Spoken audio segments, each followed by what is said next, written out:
At ATACH, we strive to bring the key industry leaders together to debate, explore, and understand the key challenges that face our industry. As the cannabis industry matures, beverages promise to be a very important form factor in this industry. And because of that, we focused our attention on the cannabis beverage sector. Cannabis drinks obviously provide a very different consumption experience compared to formats like flower or traditional solid edibles. But these cannabis drinks can also differ from each other depending on the delivery technologies that are being used. I think the Beverage Council can play a key role in educating consumers about the differences between these products so that they have the information that they need to consume responsibly. You know, I've found that the best regulations are generally written when industry, legislators, and regulators sit down at the same table and air their concerns and really look to drive a regulatory process that's highly compliant but also cost effective so that we can bring high quality products to our patients and consumers. That's what I think we have a great opportunity to do with the ATACH Beverage Council. We'll be sitting at the state level as well as ultimately the federal level, looking to bring an industry-wide set of standards to manage the distribution of this category. With the constant changing landscape of the cannabis beverage industry, we as a beverage distributor want to be in the forefront of new opportunities that tie into consumers' buying patterns. Partnering with ATACH will provide us with an opportunity to be market leaders in the CBD beverage space, as well as properly setting us up for future growth opportunities in the THC beverage space. Council. The work of the Cannabis Beverage Council is both urgent and important. It's a critical time, not only for the cannabis segment of the beverage industry, but also for the beverage industry as a whole.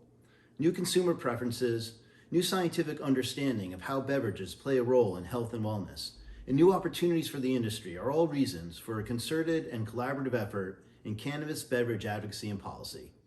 Having spent over a decade in cannabis and now expanding into multiple markets, we have ran into many issues in doing so, and none more so than the regulatory environments from a state-to-state basis.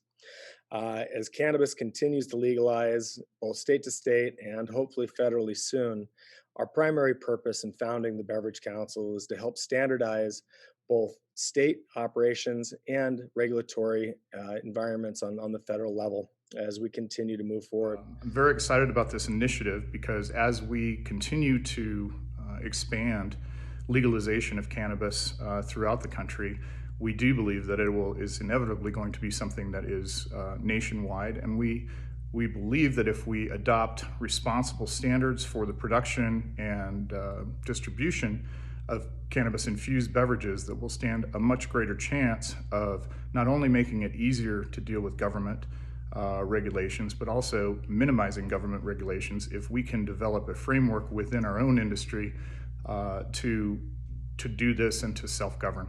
And it harkens back to the days when my father, Bill Coors, was a member of the United States Brewers Council. And they had a similar philosophy, which was if you can create these regulations and rules within your own industry and self-govern, it really does pay off in terms of reducing the amount of government intervention. So I really believe this council has a lot of potential to pave the way, and I'm really looking forward to serving on it. My family obviously has been in beverage for a very long time, back to the 1850s. And, you know, we had to deal with beer going through Prohibition back in the day. And I think we're in the same unique position that we were back in the day with cannabis now. And, you know, we had to struggle, we had to pivot back in the day with beer, and we're in the same situation with cannabis right now, with how unique each individual market is with cannabis and how different each individual market is.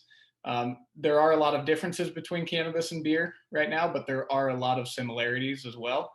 And taking cannabis through, you know, quote unquote prohibition has been very, very cool, unique, struggle. It's been a struggle to say the least, but it's been awesome. And being able to shape kind of the industry with ATACH and with the Beverage Council specifically has been a really unique opportunity